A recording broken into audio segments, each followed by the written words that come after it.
चित्रंजन कुमार वर्मा जी, राधा वल्लभ श्री हरिवंश। गुरुदेव भगवान, आपके चरणों में कोटि कोटि दंडवत प्रणाम। गुरुदेव, मुझे लगता है कि मैं अनंत कोटि ब्रह्मांड का सबसे बड़ा पापी हूँ। वासना जनित भारी विकारों से ग्रसित होकर मैंने ऐसे पाप किए हैं कि यही पाप उजागर हो जाएं तो यही मारा जाऊं। पशु, जीव जंतु सबकी हत्यारा बन गया, जो लगभग 6 माह पूर्व आपसे मिलने तक अनवरत जारी रहा।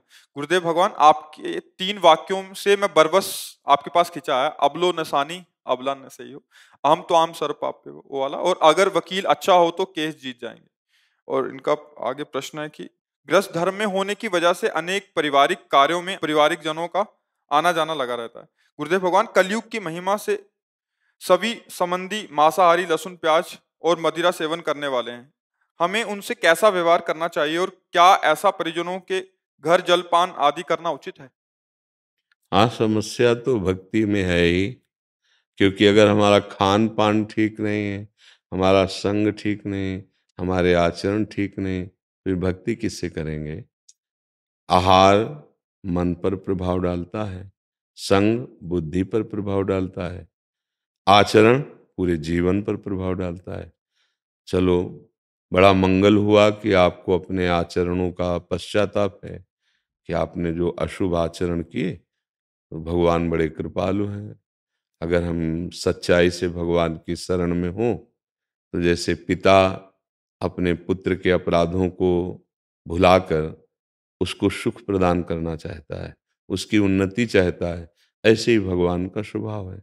सब मम प्रिय सब मम उपजाए। भगवान के ही सब प्रकट किए, इसलिए भगवान सबको प्यार करते हैं। पर जो धर्म विरुद्ध आचरण करता है तो फिर वो दंड देने लगते हैं। अभी आप समझ गए हो तो सच्चाई से भगवद आश्रित हो जाओ, प्रभु का नाम जप करो, तुम मांस मत खाओ, तुम गंदे आचरण मत करो। जो जिस संबंध से मिलता है उससे वैसे मिलो।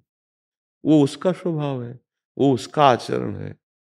क्योंकि गृहस्थी में हो, कोई पूज्य रिश्तेदार है, कोई पूज्य संबंधी है, उसके साथ अभद्र व्यवहार भक्ति नहीं सिखाती। प्रणाम है, नमस्कार है। आपका जो आहार विहार हो आपका अपने जीवन में नहीं करना। हम किसी के आचरण देखकर ना उससे हम घृणा करते हैं और ना उसका हम संग करते हैं। हमें अपने भक्त आचरण जीवन में लाने हैं, सदाचरण जीवन में लाने, हमको बस इतने से मतलब है। तो अगर हम उत्तम प्रकृति को धारण करें तो कोई भी कुसंग हमें प्रभावित नहीं कर सकता।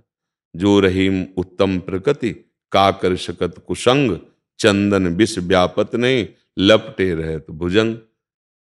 दैत्य परिवार में सबसे महान भागवत प्रहलाद जी प्रकट हुए। राक्षसी स्वभाव वाली लंका में सर्वश्रेष्ठ महान भक्त श्री विभीषण जी हुए। तो अगर हम चाहें भगवान का आश्रय लेकर तो हम भक्ति कर सकते हैं, यद्यपि बहुत कठिन है। क्योंकि भक्ति का जब रंग चढ़ा हो तब तो बात अलग है, जब रंग चढ़ाना हो तो संग, वातावरण, खान पान, दृश्य, सुनना, बोलना, इन सब का बहुत बड़ा महत्व होता है। क्योंकि जो हम देखते हैं, जो सुनते हैं, जो बोलते हैं, वही मनन मन करता है। जैसा अन्न पाते हैं वैसे ही उसकी मनन की प्रवृत्ति हो जाती है। जैसा संग होता है वैसी बुद्धि हो जाती है। जैसे आचरण होते हैं वैसे स्वभाव बन जाता है। बड़ा कठिन है, पर इस कठिनता में भी हमें विजय प्राप्त करनी है भगवान का नाम आश्रय लेकर।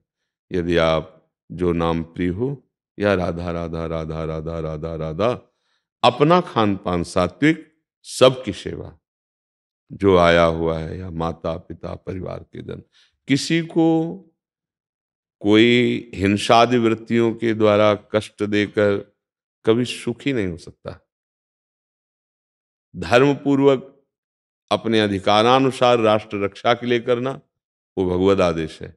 लेकिन अपनी जिह्वा की रसेंद्री की पूर्ति के लिए पशुओं की हिंसा कर देना, या अपने द्वेष भाव को मिटाने के लिए हिंसा करना, या किसी का धनादि छीनने के लिए हिंसा, ये घोर दुर्गति। राष्ट्र रक्षा के लिए जिनको पद अधिकार मिला है वो हिंसा नहीं, उनकी पूजा है। अपने लोगों का अधिकार है, द्वेष से नहीं, रसेंद्री की चाहत से नहीं, हमारे हृदय में किसी प्रलोभन के वश से नहीं। अगर ऐसी हिंसाएं होती हैं तो ये अक्षम्य अपराध माना जाता है। क्रोधावेश में द्वेषवश किसी की हिंसा कर देना, या अपनी रसेंद्री के स्वाद के लिए अन्य जीवों की हिंसा कर देना, या हमारे हृदय में धन आदि की चाहत है, हम उससे प्रेरित होकर हिंसा, ये तो सर्वनाश की बात है। पर अभी सर्वनाश हुआ नहीं, तो अभी बचने के चांस है। अगर अभी उसका फल प्रकट हो जाए जैसा आपने कहा, तो अभी आप चिल्ला चिल्ला कर रोना शुरू कर देंगे। ऐसे कष्ट होते हैं शरीरों में, मन में ऐसे भयानक ताप पैदा होते हैं कि फिर यही लगने लगता है कि शरीर ही नष्ट कर दो। तो शरीर नष्ट होने के बाद कोई व्यवस्था थोड़ी वहां बहुत अच्छी। फिर ऐसी योनियों में, प्रेत आदि योनियों में, कि और भयंकर कष्ट, क्योंकि मानव देह मिला कि आप अपना उद्धार कर लो। तो नाम जप करो, भक्ति अंदर की करो, बाहर का ऐसा व्यवहार रखो कि जन साधारण आदमी जैसे रहता वैसे तुम रहो, कोई जान न पावे। क्योंकि खान पान आसुरी प्रवृत्ति है, और उनके संग अगर आप भक्ति का लक्षण, तो उपहास होगा और आपकी भक्ति बाधित होगी। जो जहां है वैसे ही बीच में रहकर अपना काम बना ले। राधा राधा राधा। भगवान इसीलिए पूरी गीता जी में अपने कर्तव्य कर्म को करना और अंदर अंदर स्मरण करना, दो बातें खास कही है। मामुनिस्मर और युद्ध जय। युद्ध माने कर्तव्य कर्म, मामुनिस्मर माने भगवान का स्मरण। कोई भी विपत्ति उसे छू नहीं सकती जिसके हृदय में भगवान का स्मरण चल रहा है। हम कह रहे छू नहीं सकती, आ सकती है। हरि स्मृति सर्व विपद विमोक्षणम, मधुर मधुर हरि शरणम, कृष्ण कृष्ण कृष्ण, राम राम राम राम, राधा राधा राधा राधा। कोई विपत्ति उसे स्पर्श नहीं कर सकती। हरि स्मृति सर्व विपद विमोक्षणम। और यस्य स्मरण मात्रेण जन्म संसार बंधनात् विमुच्यते नमस्तस्मै विष्णुवे प्रभु विष्णुवे। जो सर्वत्र व्यापक भगवान श्री हरि, उन्हीं को विष्णु कहा गया है। यदि हृदय में मधुर मधुर स्मरण चल रहा है तो बोले हमारा काम हो गया, जन्म संसार बंधन से मुक्त हो गया। यस्य स्मरण मात्रेण, जिनका स्मरण मात्र, एक सार बात समझो। मानो हम लोग विरक्त हैं, भगवान के दास हैं, तिलक लगाए हैं, कंठी पहने, माला पहने, वेश है भगवान का। अगर स्मरण भगवान का ना चले तो वेश परम पद में थोड़ी पहुंचा देगा। और अगर आप कंठी नहीं धारण किए, माला भी नहीं धारण किए, लेकिन गंदा आहार नहीं करते, गंदे आचरण नहीं करते, खूब मेहनत करते हो, नाम जप करते हो, परिवार सबकी सेवा करते, भगवान बहुत प्रसन्न है। हमारी बात को समझो अंदर की। अगर आपको सौभाग्य मिले, कोई विरोध ना करे, तो कंठी तिलक लगाओ, बढ़िया है। अगर विरोध हो रहा है तो मत लगाओ, अंदर ही अंदर नाम जप करो। बात भगवान ने कही है, अनन्यस चिंतयन्तो माम। समझो, इसमें कोई भी बाहरी बात नहीं कही, अंदर की बात कही। अनन्यस चिंतयन्तो माम ये जनाः पर्युपासते तेषाम नित्याभियुक्तानाम योगक्षेमम वहाम्यहम। अप्राप्ति की प्राप्ति मैं करवाऊंगा, प्राप्ति की रक्षा मैं करूंगा। योगक्षेमम वहाम्यहम। क्या? बस अंदर अंदर अनन्यस चिंतयन्तो माम, अंदर अंदर चिंतन करो, कोई परेशानी नहीं। और नाम भगवान में इतनी सामर्थ्य है, अनंत जन्मों के पाप नष्ट हो जाते हैं। जहां हम भगवान के सन्मुख होते, सन्मुख होए जीव मुहि जबहि, जन्म कोटि अघ नाश होता है। करोड़ों जन्मों के पाप तो भगवान की शरणागति से नष्ट हो जाते हैं। तो चिंता तो करनी नहीं, पर गलती भी अब नहीं करनी। अगर हम भगवान का आश्रय लेकर और पुनः वही सब गलतियां शुरू कर देते हैं, तो वो प्लस हो जाएगा। फिर ये नहीं होगा हम तो हम स्वरूप पापेभ्यो मोक्षयिष्यामि मा शुचा है। एक बार हम जब समझ गए कि हमसे गलती हो गई, अब हम कोशिश करें दोबारा गलती ना हो, और नाम जप करें, व्यवहार बढ़िया करें सबसे। वो शराब पीते हैं, वो मांस खाते हैं, ये उनकी विचारधारा है, लेकिन मुझे उनके साथ व्यवहार क्या करना चाहिए? क्योंकि हम अंदर से मुक्त होना चाहते हैं, तो हमें किसी से द्वेष नहीं। अगर भगवत प्राप्ति करने में किसी एक व्यक्ति से घृणा और द्वेष कर ले, तो जब तक उस व्यक्ति का घृणा द्वेष मिटेगा नहीं, तब तक भगवत प्राप्ति नहीं होगी पूरी सृष्टि में। ये छोटा मोटा कार्य नहीं है। एक बार पूज्य राधा बाबा का नाम सुना होगा, गीता वाटिका। हाँ, अंग्रेजों से बहुत बाबा के अंदर, क्योंकि हमारे देश में बड़ा अत्याचार किया ना, बाबा देश स्वतंत्रता के लिए जेल में भी गए थे, तो वहां जो बर्ताव हो रहा था भारतीयों के साथ, वो देख करके अंदर से बहुत द्वेष था। तो संत होने के बाद, भगवत भजन में लगने के बाद भी जहां किसी गोरे को देखते तो वही सीन याद आ जाती कि बूटों से कैसे हिंदुस्तानियों को मसला गया, कैसे मतलब कैसा व्यवहार, मतलब बड़ा ही अभद्र व्यवहार होता था। बाबा की जीवनी में वर्णन है, बड़ा ही मतलब छाती में बूटों को पहनकर ऐसे कूदते, मर जाते, मुंह से खून फेंक देते। अब उनको तो कोई, तो बाबा को बस अंदर आग लगी थी कि हमारे भारतीयों के साथ ये ऐसे दुष्टों ने जो व्यवहार किया।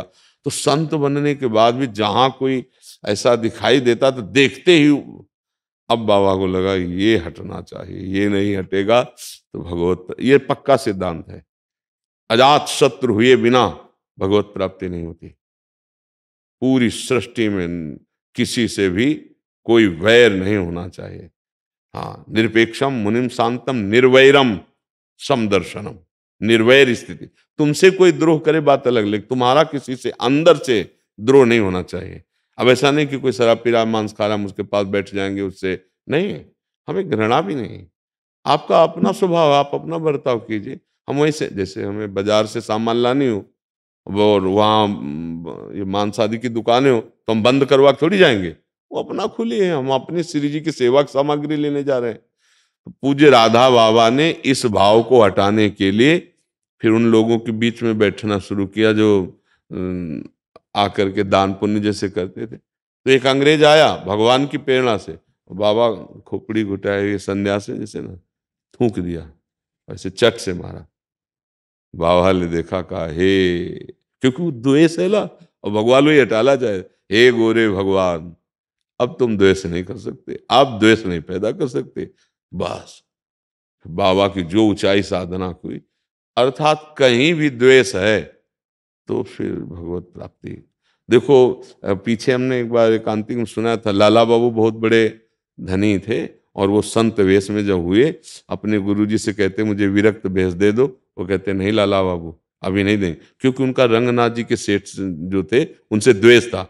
जब उनके मन में आया कि हमें लगता है ये कमी तो नहीं है, तो रंगनाथ जी के जहाँ भिक्षुकों को सुबह खिचड़ी आदि बटती थी वहीं खड़े हो गए लाला बाबू। सूचना पहुंची सेठ जी के पास कि लाला बाबू आए। सेठ जी को अच्छे अच्छे पदार्थ और धन आदि लेकर, उनका नहीं बाबूजी मैं भिखारी हूँ, बस एक मुट्ठी में खिचड़ी दे दीजिए। रो पड़े हो रंगनाथ जी के, क्योंकि जानते थे कितने वैभवशाली। दोनों गले से लगे और भिक्षा ली। जब चले तो रास्ते में श्री कृष्णदास बाबा आ रहे थे, उनका लाला बाबू आज तुम्हें विरक्त भेज देंगे।